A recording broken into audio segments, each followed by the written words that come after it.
como decir, un infarto agudo de miocardio, digamos. Pueden morir por un traumatismo, ¿no? Un encefalocraneal.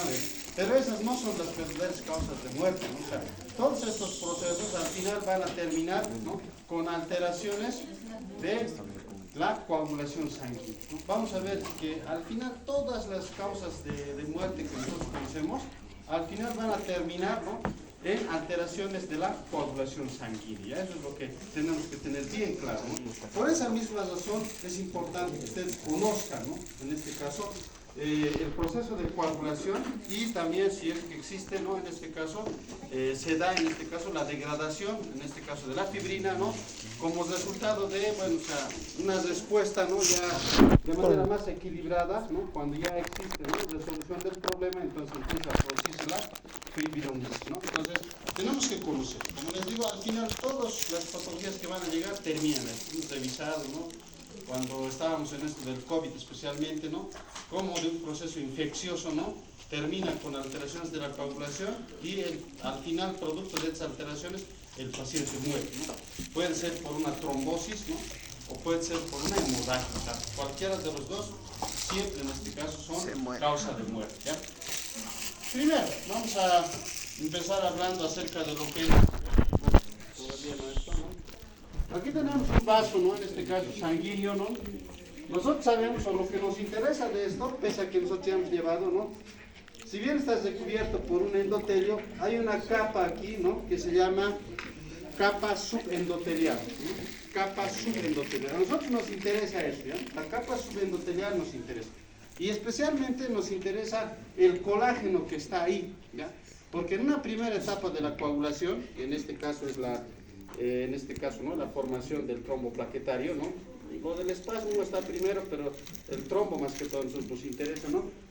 Lo que tiene que suceder es que tiene que desprenderse o descubrirse, por decirlo así, esta capa subendotelial. Si no se descubre, no hay coagulación. Tiene que haber una especie de desprendimiento de las células endoteliales, ¿no?, descubrir lo que es esta parte y recién se va a producir la agregación plaquetaria. Entonces, primero, ¿qué es lo que pasa? Hagamos de cuenta que nosotros nos hacemos una herida aquí, un corte, ¿no?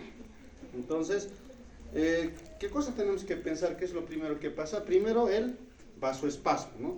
¿Qué hormona secretada en el endotelio produce vasoconstricción? Endotelina, ¿no? Endotelina. Entonces, ese primero va a actuar, ¿no? Se va a producir una vasoconstricción. Es como, a ver, yo les digo, hagan de cuenta que, a ver, últimamente muchos bloqueos ahí, ¿no? Digamos aquí en la América, ¿ya? Resulta que ha habido un accidente de un vehículo, ¿no? Se chocan y esa calle, ¿no? O sea, ¿acaso va a seguir transitable? No, ¿no? Vienen, colocan los conos, ¿no?, para realizar un desvío, ¿no? Entonces, más o menos es el mismo mecanismo. Si por alguna razón hay una lesión aquí, ¿no?, y aquí hay otro vaso sanguíneo, este va a sufrir vasoespasmo, ¿no?, y la circulación va a ir por el otro vaso sanguíneo. Pero el objetivo es evitar la hemorragia, ¿no? Es un mecanismo de defensa. ¿Qué otro sistema, en este caso, produce vasoconstricción dentro del sistema nervioso autónomo? Porque son 2, 3. No, todavía no actúa la luz. El sistema nervioso simpático, ¿no?, igual va a actuar sobre ese nivel. O sea, cuando hay una hemorragia, ¿sabe? Por ejemplo, ya se hace una herida, se asusta, ¿no? O sea, el simpático en ese caso va a producir vasoconstricción, ¿no? El sistema nervioso simpático y la endotelina que hemos dicho, primero van a producir el primer fenómeno, ¿no? El segundo fenómeno, les decía, como va a haber una discontinuidad en la pared del vaso sanguíneo, se va a descubrir la capa subendotelial y esta, ¿no?, que el colágeno que tiene una proteína, digámoslo así, ¿no?, que se llama GP2A2B, así se llama, ¿no?, GP2A2B. Entonces, esa proteína, ¿no?, o ese receptor va a permitir que se una, ¿no?, la plaqueta, ¿no?, en colaboración con el factor de von Willebrand, ¿ya? Von Willebrand se llama, ¿no? Entonces, estos tres, ¿no?, o sea, la plaqueta, les he dicho, ¿no?, el GP2A2B y el factor de von Willebrand, tienen que unirse los tres, ¿no? Entonces, cuando se unen los tres, ¿no?, se va a producir la activación de la plaqueta. ¿Qué significa la activación de la plaqueta? La plaqueta va a cambiar de forma. Normalmente es pequeño, ¿no? Y bueno, tiene una forma, bueno, como si fuera trozos, ¿no?, de una célula, pero se va a adquirir la forma de pseudópodos, ¿ya? O sea, se va a poner como una célula más esférica, ¿no? Y va a adquirir unos pseudópodos, ¿no? Entonces, esa activación a su vez va a generar la liberación de, en este caso igual, otro elemento, ¿no? ¿Ustedes han llevado prostaglandinas? Sí, ¿no? ¿Cuáles son las prostaglandinas? Eso debe llevar en biología molecular, ¿no? Prostaglandinas. ¿Cuáles son? ¿Qué es el tromboxano A2? Un factor de agregación plaquetaria. De agregación plaquetaria, ¿no? ¿Quién secreta el tromboxano A2? Las plaquetas, ¿ya? Las plaquetas. Una vez que se activan, van a liberar el tromboxano A2 y este tromboxano A2 lo que va a producir es que más plaquetas, ¿no? En este caso se activen, ¿no? Y empiecen a agruparse, ¿no? Empiecen a aglomerarse. Sobre la lesión que había, ¿no? La diapositiva de otro que vamos a hablar después, ¿no? Sobre la plaqueta que estaba activada, ¿no? Se libera el tromboxano A2, esta activa nuevas plaquetas, estas a su vez se van conglomerando, ¿no? Y ahí viene una tercera etapa que se llama agregación plaquetaria, ¿no? Entonces tenemos, ¿no? Vasoespasmo primero, después formación del tapón plaquetario, ¿no? Con la adhesión que hemos dicho, ¿no? Con la activación y finalmente con la agregación plaquetaria. Ahí termina, ¿no? Lo que es una primera etapa que se llama coagulación primaria, ¿ya? Porque después viene la coagulación secundaria, ¿no? Y la coagulación secundaria ya tiene que ver con el hígado, ¿no? A ver, 3 funciones del hígado. Detoxificación. Una específicamente relacionada con la coagulación. Una específicamente que tenga que ver con la coagulación. ¿Qué hace? ¿Qué almacena el hígado? Ya, hierro, vitamina B2, ¿qué cosa más almacena? Glucosa y glucógeno, ¿qué cosa más almacena? Vitamina K, ¿no? Vitamina K. Entonces ahí viene la segunda etapa que les he dicho, coagulación secundaria, ¿no? Entonces la coagulación secundaria depende de los factores de coagulación, ¿no? ¿Y dónde se sintetizan los factores de coagulación? En el hígado, ¿no? Uno de sus precursores principales es la vitamina K. ¿Cómo obtenemos la vitamina K? ¿Quién me puede decir? Mediante las mitocondrias son bien participativas, ¿no? Naira, mi ficha, ¿no? La vitamina K, ¿cómo obtenemos? ¿Cómo obtiene el ser humano la vitamina K?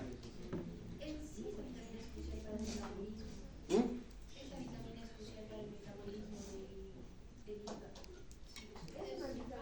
Es para el metabolismo óseo y para lo que es la coagulación. Ahora, pues yo quiero saber la coagulación. Mínima cantidad. Donde más obtenemos, mayor cantidad. Ya más específico. Entonces, ¿qué bacteria, en este caso, sintetiza la vitamina K? ¿Pero qué bacteria? Me acuerdo. ¿Ustedes han llevado comensalismo o, en este caso, lo que es bacterias comensales o de la microbiota, ¿no? ¿Qué bacteria? Ahí está el Nicolás, le va a preguntar. ¿Qué bacteria sintetiza la vitamina K, la vitamina B2? Sí, la Escherichia coli, ¿no? La Escherichia coli nos ayuda en este caso a sintetizar estas vitaminas que hemos mencionado. De ahí se obtiene la mayor cantidad de vitamina K. Lo demás, ¿no? La dieta que les indican es un tipo de vitamina K1 se llama, que no es muy importante, ¿ya? O sea, el K2 es el más importante. Entonces, las bacterias sintetizan el K2 y nosotros obtenemos eso porque se va al hígado, ¿no? Y en el hígado se almacena, ¿ya? ¿Qué factores de coagulación se sintetizan a partir de la vitamina K? Nicolás. Más preciso, ¿no? ¿Qué factores crees de la coagulación que necesitan vitamina K para sintetizarse? Son 13 factores. A ver, a la quinta, ¿cuál pueden ser? Son 4. El factor de la troponina. Ya, ese sería, ¿qué factor, Pedro? El 2, está bien, el 2. Ya, después, ¿cuál más? Hacia un pentabots, ya, el 7, después, ¿qué más? El 9 y el 10. 2, 7, 9 y 10. El 5. 2, 7, 9 y 10, ¿ya? 2, 7, 9 y 10, esos son los factores. Y eso siempre les preguntan, siempre les pasa, es que mejor empiecen ya a memorizarse, ¿no? Que los factores 2, 7, 9 y 10 se sintetizan a partir de la vitamina K. Pero no solamente eso, ¿no? También hay una proteína, ¿no? Que se llama proteína C y proteína EC. Entonces ahí lo vamos a aumentar, ¿no? De los 4 que hemos mencionado, la proteína C y la proteína EC también nos sirven. ¿Y por qué estamos hablando de esto? Porque la coagulación tiene que ver mucho con la activación y la inhibición. Y la proteína C y la proteína EC son inhibidores de la coagulación y se sintetizan a partir de la vitamina K. A ver, si digamos una persona por alguna razón tomara antibióticos de manera indiscriminada, ¿no? Y como a veces piensan que mientras más toman, más efecto le hace, ¿no? Toman un antibiótico y matan a su flora microbiana, ¿no? Viene de una semana después de tratamiento y resulta que les dice tengo hemorragia, me sale sangre de la nariz. ¿Ustedes qué cosa piensan que ha pasado? Por ejemplo, la Escherichia coli, pues, en la microbiota normal no... ¿Ya? Ya. La piena coliar, se tenía una infección, ¿no? De una semana, se ha tomado antibióticos de manera indiscriminada sin consultar con el médico, ¿no? Y viene a consulta después de una semana por epistaxis o en este caso, ¿no? Sangrado espontáneo de la nariz. ¿Qué creen que ha pasado? Eliminación de la flora, de la microbiota residente. Lo ha eliminado, ¿no? Y después, entonces, por ende, ha producido una deficiencia de la vitamina K, ¿no? Y después de la deficiencia de la vitamina K, no se han sintetizado los 4 factores que hemos dicho, que son muy importantes para la coagulación, como vamos a ver ahorita, ¿no? Los vamos a nombrar el 2, el 7, el 9, prácticamente ellos empiezan la coagulación. Si no hay esos, no hay coagulación y por ende el paciente tiene hemorragia. O de los va a decir, ¿no? Resulta, doctor, que estaba tomando medicamentos, antibióticos, y me ha aparecido aquí como una especie de, o sea, una lesión de color púrpura, ¿no? O sea, como un hematoma, de la nada me parece. Entonces ustedes tienen que pensar que existen alteraciones de la coagulación, ¿ya? Entonces empieza, ¿no? Vamos a ver todo ese proceso. Entonces es la coagulación secundaria, depende de la vitamina K en cierto modo, ¿no? Este proceso va a concluir con la formación de las fibras de fibrina, ¿no? Una red de fibrina, ¿no? Termina la red de fibrina y ahí se van a adherir no solamente plaquetas, sino también glóbulos rojos y se forma el trombo rojo, ¿no? Entonces ahí termina el otro proceso que es la coagulación secundaria, ¿no? Esto va a estar durante un periodo de tiempo, ¿ya? Pero después, cuando ya se repare el vaso, ¿no? Se produce otro proceso que se llama fibrinolisis, ¿no? Y ahí también tiene que ver el hígado, ¿ya? Porque el hígado es el que va a sintetizar proteínas que están relacionadas con la fibrinolisis. Pero vamos a hablar de manera un poco más periódica, ¿ya? Entonces, eso es lo que nos interesa aquí, ¿ya? Esto tiene que ver más que todo con la unión del sistema inmunológico con la coagulación, pero eso vamos a ver después, van a ver cómo se une, pero vamos a ver eso después. Seguiremos, esto es otro. Ya. Entonces, tenemos aquí, en la coagulación secundaria podemos identificar 2 vías, ¿ya? La vía intrínseca y la vía extrínseca, ¿no? La vía extrínseca tiene que ver mucho, ¿no? Miren, con el daño del vaso sanguíneo por un trauma, o sea, por eso les decía, al final todos terminan en alteraciones de la coagulación, ¿no? Daño del tejido adyacente, ¿no? Entonces, ¿qué es lo que sucede? Esto es ya coagulación secundaria. Esto nada tiene que ver con la proteína GP que les he dicho, ¿no? Ni con el factor de von Willebrand. Eso ya hemos pasado, ¿no? Esta es la secundaria, ¿no? Aquí tiene que ver mucho un elemento que se llama factor tisular, ¿ya? Casi, bueno, diferentes células van a formar el factor tisular, pero son como vacuolas, ¿no? Que en este caso igual lo están estudiando, ¿no? Extrañamente parece que migrarán, ¿no? De las células que las secretan, ¿no? Y al final vienen a colocarse en la pared endotelial, ¿no? Se colocan ahí, ¿no? Entonces igual, hay una lesión, el factor tisular queda expuesto, ¿no? Y miren, ¿no? El factor 7 que hemos dicho, ¿no? Que dependía de la vitamina K, ¿no? Entonces, cuando se une al factor tisular va a formar el complejo factor tisular y en este caso factor 7, ¿no? Factor tisular y factor 7. Y los dos, ¿no? Van a producir activación, se van a activar, ¿no? Y miren, el factor 7 va a activar el factor 10, ¿no? El factor 10, una vez que se active, ¿no? Necesita en este caso, ¿no? En cierto modo de lo que es el factor 5 también, para producir la activación de la protrombina, ¿no? La protrombina es otra que depende de la vitamina K, o sea, aquí hay, miren, vitamina K, vitamina K, vitamina K, o sea, los tres que inician dependen de la vitamina K. Si no tenemos vitamina K, no hay coagulación, por decirlo así, ¿ya? Entonces, de igual manera, las plaquetas y los fosfolípidos, ¿no? Una vez que se activan, ¿no? Empiezan a promover la conversión de la protrombina, ¿no? En trombina. Otro factor de la coagulación importante, el calcio, ¿ya? El calcio. Si nosotros hacemos una investigación del calcio, ¿no? Si ustedes revisaran cuántas funciones tiene el calcio, se darían cuenta que es tal vez uno de los minerales más importantes, ¿no? Y incluso alguna vez yo me he preguntado, ¿no? ¿Por qué el hueso está hecho de calcio o fosfato de calcio? ¿Por qué no puede estar hecho de otro mineral? ¿No? Es que el calcio no funciona simplemente como una estructura, ¿no? O como un mineral de sostén, ¿no? Sino tiene funciones fisiológicas, ¿no? Incluso en la contracción cardíaca, en la contracción musculoesquelética, en la transmisión de los impulsos nerviosos. O sea, el calcio es re importante, por eso está ahí almacenado en los huesos, o sea, no es por nada, ¿no? Si un paciente tiene problemas de osteoporosis, ¿no? O disminución del calcio, ¿tendrá problemas de la coagulación? Sí, porque les he dicho, miren, otro que participa en la activación de la protrombina es el calcio, ¿no? Entonces, al final, bueno, después de la activación de todos los mecanismos, ¿no? Se forma la trombina, ¿no? Y la trombina, ¿qué función tiene? Convierte el fibrinógeno, que también se sintetiza en el hígado, ¿no? En fibrina, ¿no? Y bueno, una vez que ya tenemos la fibrina, ¿no? Les decía, se forma una red y empiezan a plegarse ahí lo que son los vasos, en este caso los glóbulos rojos y las plaquetas, ¿ya? Esta es la vía extrínseca, ¿no? Entonces, para valorar esta vía, ¿qué necesitamos? ¿Qué estudios solicitamos, no? El tiempo de protrombina. O sea, vamos a ver al final un laboratorio que ustedes me van a analizar de manera grupal, ¿no? Y me van a explicar todo lo que les estoy explicando, por qué está elevado, por qué está disminuido, por todos, ¿ya? Entonces le estamos diciendo, ¿no? Para valorar la vía intrínseca, nosotros en el coagulograma, ¿no? Que normalmente es un estudio que solicitamos, ¿no? Pedimos el tiempo de protrombina.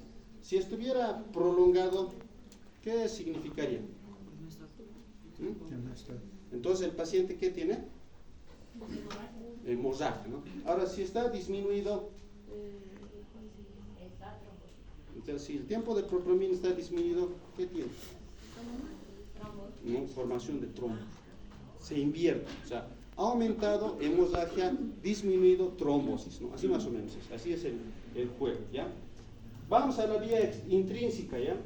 Bueno, igual, por un traumatismo, contacto de la sangre con el colágeno. Aquí se activaba el factor tisular con el factor 7, ¿no? Aquí es el factor 12, ¿ya? El factor 12 en este caso, ¿no? Se activa, ¿no? Y hay algunos elementos, por ejemplo, ¿no? La precalicreína, ¿no? Que pueden activar, en este caso, a partir del factor 12A, ¿no? Al 11, ¿no? Lo activan y miren, otra vuelta aquí necesitamos calcio, ¿no? Esta es la vía intrínseca, pero, ¿no? El factor 11 activado se une al calcio, va a activar el factor 9, ¿no? Que es igual dependiente de la vitamina K que hemos dicho, ¿no? El factor 9 se va a activar y nuevamente el calcio, ¿no? Y vamos a llegar a la misma secuencia, ¿no? El factor 10 se activa, nuevamente el calcio, activador de la protrombina, ¿no? Igual plaquetas, ¿no? La trombina se activa, la protrombina se activa, la trombina activa el fibrinógeno, lo convierte en fibrina y todo lo demás, ¿ya? Entonces, por ejemplo, ¿no? Las alteraciones de cualquiera de estos elementos que hemos mencionado pueden producir alteraciones, ya sean hemorrágicas especialmente, ¿ya? Entonces, si existe deficiencia de alguno de estos, no se produce la coagulación y tiene tendencia a la hemorragia, ¿no? Por ejemplo, existen en este caso las hemofilias, no sé si se han escuchado. Es uno, y también hay otro, no tiene el factor 9, ¿no? La hemofilia en este caso A y la hemofilia B, ¿no? O sea, en la hemofilia A hay deficiencia del factor, en este caso 8, ¿no? Y en la hemofilia B hay deficiencia del factor 9, pero ese es hereditario, ¿no? O sea, gen recesivo, gen dominante, ¿no? Entonces, existe, ¿no? Este tipo de patologías de tipo hereditarias, ¿no? Que pueden producir alteraciones de la coagulación. ¿Cómo nos damos cuenta? normalmente una persona no tendría que tener hematomas de manera espontánea. Hay personas que reciben un golpe leve, ¿no? Y ya se está haciendo un hematoma. O sea, no, o sea, tendría que ser un golpe tal vez un poquito más fuerte que dañe los vasos sanguíneos, ¿no? Y se produzca todo este fenómeno, pero de ellos no. O incluso sin hacer nada, les aparece, ¿no? Lesiones. ¿Qué hacen ustedes cuando ven este tipo de lesiones? Coagulograma directamente, ¿no? Ustedes anotan, se requiere coagulograma, ¿no? Y ahí ya después vamos a ver al final cuáles son sus parámetros para evaluar, ¿ya? Bueno, les decía, ¿no? Cuando en este caso se produce ya la reparación del daño del vaso, ¿no? Lo que tiene que proceder es que ese coágulo tiene que desintegrarse, ¿no? Entonces, para eso necesitamos igual, ¿no? Un elemento que se llama plasminógeno, ¿ya? ¿Y qué secreta el plasminógeno? El hígado, igual, fibrinógeno, protrombina y el resto de los factores de coagulación. Y el plasminógeno ahora, ¿no? Se secretan en el hígado, por eso es importante el hígado para la coagulación, ¿no? Entonces tenemos lo que son, en este caso también, algunos inhibidores de la activación del plasminógeno. Es un juego, ¿no? Tienen que haber inhibidores y tienen que haber también lo que es activadores, ¿no? Los activadores van a activar, como dice el término, ¿no? El plasminógeno y lo van a convertir en plasmina, ¿no?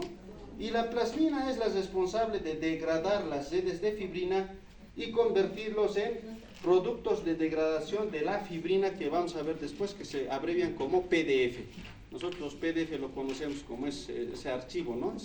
Pero en el caso de la coagulación son productos de degradación de la fibrina. Ahí está un elemento que se llama el dímero D, y ustedes tienen que conocer, ¿ya? O sea, es productos de degradación de la fibrina y dímero D.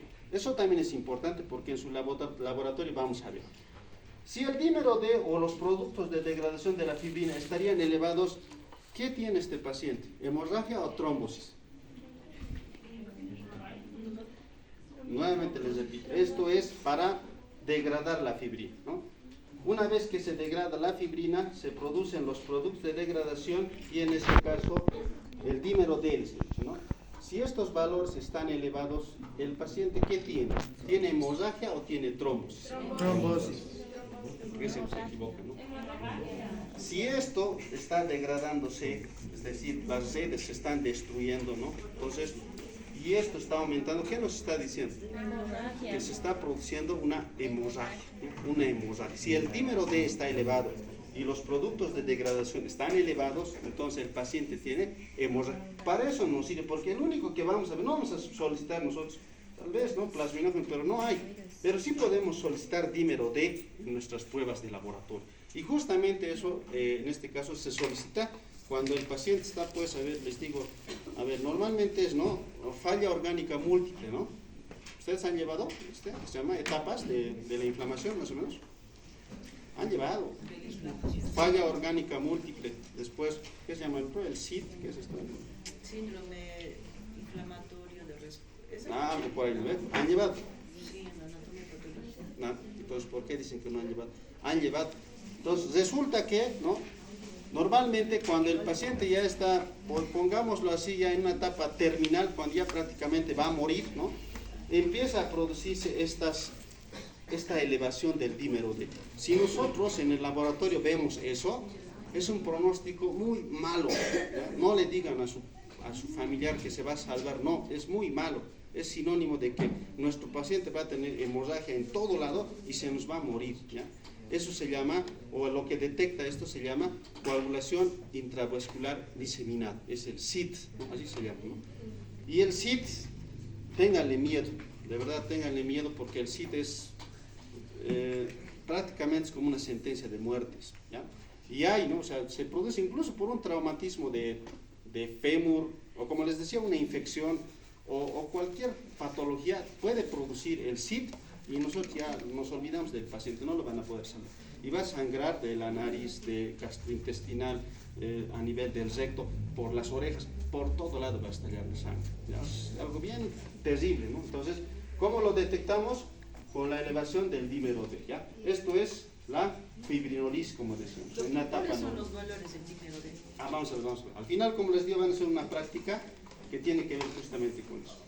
Esto es el SID, esto antes de que nos pasemos a otro. Ya. Miren, dice, ¿no? Mecanismo de la inmunotrombosis. Yo he utilizado esta imagen para mostrar el otro, pero aquí nos interesa algo, ¿ya? Antes nosotros pensábamos que la coagulación se manejaba de manera independiente, ¿ya? Sufría daño la célula y nada más, ¿no? Yo les he dicho hace ratos que infecciones y todo lo demás pueden llevar a producir alteraciones de la coagulación, pero no sabíamos el nexo, no sabíamos cómo se unen, ¿no? Pero ahora ya sabemos, gracias a investigadores, ¿no? Que en este caso han realizado ciertas pruebas, ¿no? Han establecido lo siguiente. Miren, y el que está involucrado es el neutrófilo. El neutrófilo que nosotros ya hemos llevado. ¿Qué es lo que hace el neutrófilo? ¿Cuántos tipos de muerte celular conocen ustedes? A ver. Ya, la apoptosis está bien, ¿no? Después, ¿qué más? Ya, la necrosis después. Ahora les vamos a poner otro que se llama, ¿no? En este caso, aponetosis, ¿no? Aponetosis. Y tiene que ver con los Nets. Parece un equipo de básquet, ¿no? de Estados Unidos, pero no. Nets es la abreviación de trampas extracelulares del neutrófilo, así se llama. Por eso es Nets, ¿no? Trampas extracelulares del neutrófilo. Entonces, ¿qué es lo que pasa, no? Resulta que cuando viene, miren, esto es justamente la diapositiva que explica este fenómeno, ¿no? Aquí tenemos a un virus, ¿no? En este caso puede ser el COVID, digamos, ¿no? Entonces nosotros habíamos dicho que produce activación, ¿no? De las células presentadoras de antígeno y también existe activación de los neutrófilos dentro del vaso sanguíneo, ¿no? Entonces normalmente estos fagocitan, ¿no? Pero resulta que cuando ya sobrepasa su capacidad, es decir, hay muchos virus y no pueden enfrentar, el neutrófilo va a desencadenar una reacción bien extraña, ¿no? Que no sabían, pero ahora ya, ¿no? Se va a suicidar, ¿ya? ¿Y cómo se va a suicidar, ¿no? Va a eliminar, ¿no? Mediante un proceso de netosis, ¿no? Va a sacar toda su cromatina, va a sacar todas sus proteínas, todos sus gránulos, va a sacarlo al exterior, ¿ya? Como podemos ver aquí, ¿no? Entonces, una vez que salen estos elementos, ¿no?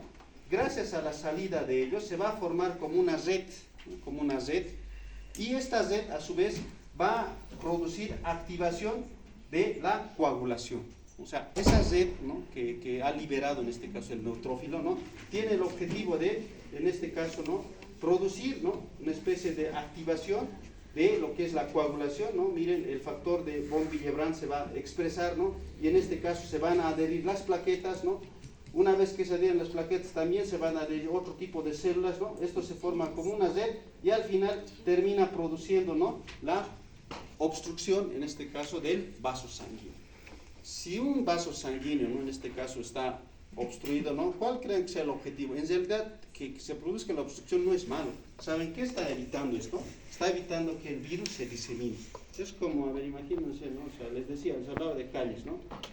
Por una calle está circulando, ¿qué les digo? O sea, a ver, mucha agua, ¿no? Pues hay una inundación, por decirlo así, ¿no? Entonces, lo que se tiene que hacer es cerrar, ¿no? Una compuerta, tal vez, para evitar que afecte a las otras calles, ¿no? Cerrar como una compuerta. Entonces, eso es lo que hace. En realidad no es malo, pero se vuelve malo, ¿no? Cuando después de esto se va a diseminar más la coagulación, se va a activar la coagulación en otros sectores, y cuando ya se activa en el, digamos, en el pulmón, en el páncreas, en el riñón, en todo lado, eso se llama SID. O sea, ahí es malo, ¿no? Pero en este caso, ¿no? Es bueno hasta que en este caso logra contener, ¿no? El hecho de que este virus se disemine. Entonces ese es su principal objetivo, ¿no? Entonces ahí nosotros ya hemos establecido la conexión del sistema inmunológico con la coagulación, ¿no? Entonces, ¿quién tiene que ver? El neutrófilo a partir de la netosis que les decía, ¿no? Que las trampas extracelulares del neutrófilo. Entonces, ¿qué quiere decir eso? Que cuando un paciente sufre una sepsis, ¿no? Este fenómeno sucede. Y después de este fenómeno puede venir el SID y se produce la muerte del paciente. Que cuando un paciente sufre un traumatismo por un accidente, qué sé yo, vamos a terminar en esto y nuevamente esto va a producir alteraciones de la coagulación y muerte. Como les decía, todos los tipos de muerte que se conozcan al final van a terminar en alteraciones de la coagulación. O sea, por eso es importante su estudio, ¿ya? Esto ya hemos hablado, ¿dónde está? Fibrinolysis, el SID, ¿ya? Bueno, Les decía, esto es un equilibrio perfecto, ¿ya? Entre lo que es la coagulación y la fibrinolisis, ¿no? Pero en algunos casos se puede alterar, ¿no? Es un proceso local. La coagulación se produce aquí y se limita ahí, ¿no? En el lugar de la lesión. Pero imagínense que en este caso la trombina, ¿no? Que en este caso estaba activado, se salga de ese factor local y vaya a otro lugar. ¿Qué va a hacer? Va a activar el fibrinógeno. El fibrinógeno está en el torrente circulatorio, en todo el torrente circulatorio. Es una proteína. Si la trombina se escapa de este lugar, sale a la circulación sistémica, ¿no? Va a activar el fibrinógeno en diferentes sectores, ¿no? Y se va a producir una especie de trombosis, ¿no? En todos los lugares, trombosis, ¿no? Si se escapa, ¿no? Ahora, si la plasmina se escapa, porque la plasmina igual es local, ¿no? Si la plasmina se escapa, lo que va a hacer es promover, en este caso, la degradación de fibrina en todo lado y va a producir hemorragias, ¿no? Entonces, ¿quién es el responsable de eso, no? ¿O qué patología produce eso? La coagulación intravascular diseminada, ¿no? Aquí vemos, miren, tenemos, bueno, normalmente se activa la hemostasia o la coagulación, ¿no? Formación de coágulos, ¿no? Los trombos de la microcirculación y, bueno, cuando es muy continuo, isquemia, ¿no?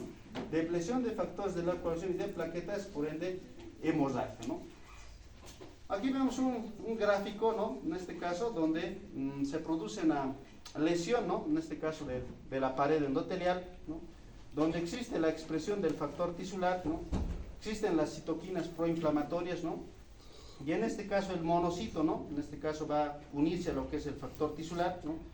El factor 7, miren, lo mismo, el mismo fenómeno, ¿no? Activa el factor 10 activado activa la trombina. La trombina en este caso, ¿no? Va a activar lo que es el fibrinógeno en fibrina, ¿no? Y todos los demás. La fibrina a su vez en este caso puede activar lo que es la plasmina, ¿no?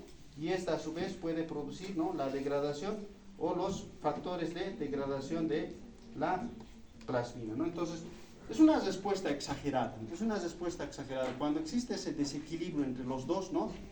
Empieza a producirse una coagulación masiva primero en todo, por eso se llama coagulación intravascular diseminada.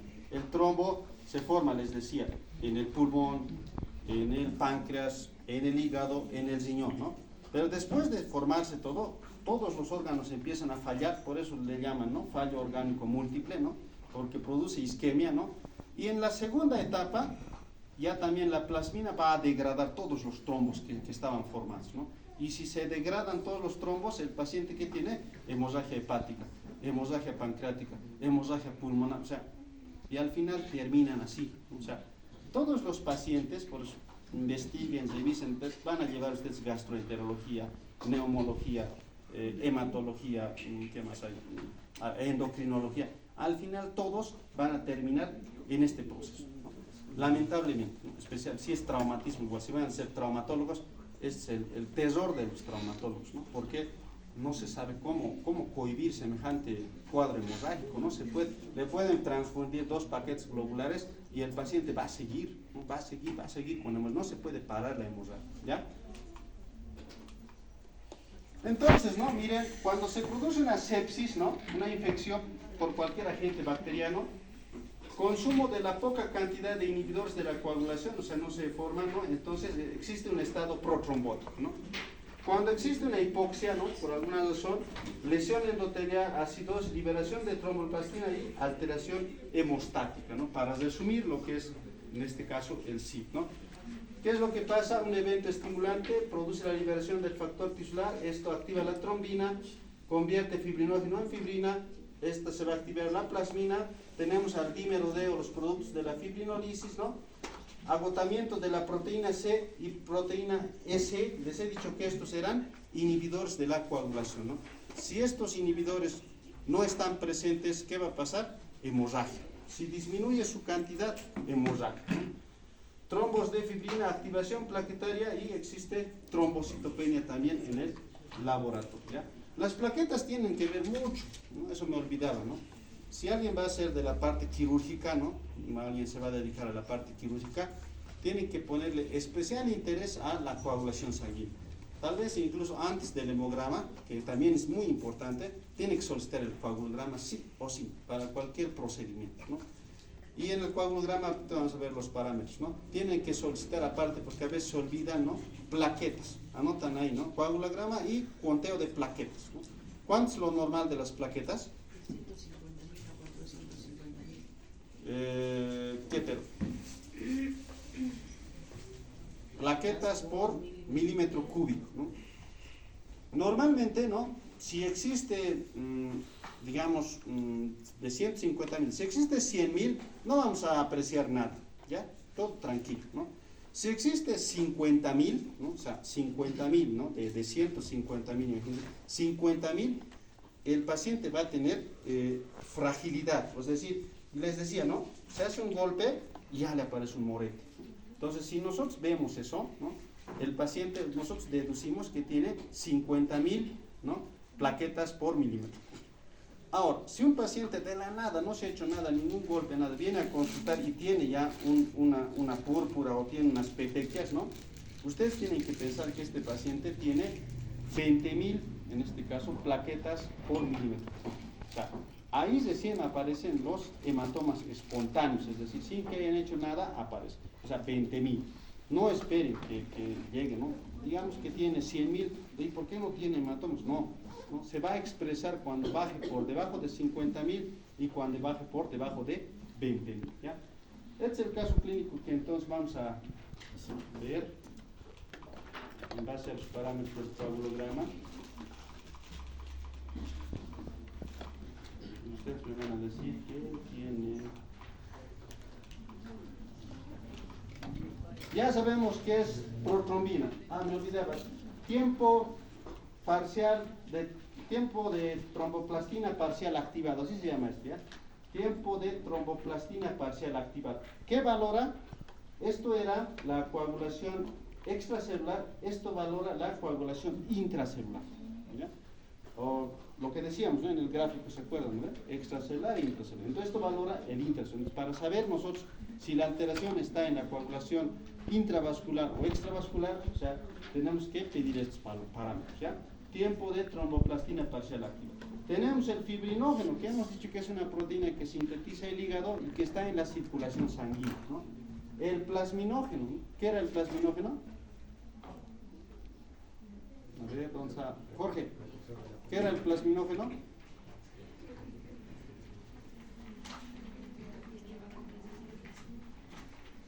¿Para qué nos importaba el plasminógeno? Ahorita ustedes cuando soliciten un coagulograma, así tendrían que presentarse, ¿no? Y ustedes tienen que hacer la interpretación. Aquí están los resultados del paciente y aquí están los parámetros normales, ¿ya? Pero, por ejemplo, en presencia del plasminógeno no habría trombos, porque disuelve Pero no está disuelve los trombos. No, este por ejemplo es la forma inactiva. La plasmina es la que va a degradar, ¿no? Así como está plasminógeno, no, circula en la sangre igual normal, no tiene ningún problema, ¿no? Pero cuando se activa es el problema, ¿no? La plasmina es la que va a degradar la fibrina, ¿ya? Tenemos las plaquetas, miren que hemos dicho que es igual importante en la coagulación porque sabemos que se forma el tapón plaquetario, ¿no? Y el dímero D, lo que les decía, ¿no? En este caso, ¿para qué sirve? Entonces, ahora, ¿qué cosa me van a hacer ustedes, no? En base a estos parámetros y en base a sus parámetros que ven aquí, ¿no? Ustedes me van a decir qué problema tiene este paciente, ¿ya? O sea, ¿por qué esto está elevado? ¿Por qué esto está ahí? Todo lo demás, ¿no? Ahí están sus parámetros, qué ha desarrollado, qué problema tiene este paciente, todo, ¿se entiende? Lo que el dímero es negativo. Sí, tiene que ser menos, no es negativo, es menos. Puede ser 99, puede ser 98. Ya, entonces, comiencen, me van a entregar, ¿no? En este caso, su informe. ¿Qué pueden hacer ustedes? Un documento, solamente en un documento corto. Háganme su análisis de esto, ¿no? ¿Qué es lo que está sucediendo? ¿Por qué tiene esos parámetros? Cualquier duda, vienen, me dicen y yo les voy a asesorar. ¿Ya? Grupal, ¿no? Grupal, sí, de manera grupal.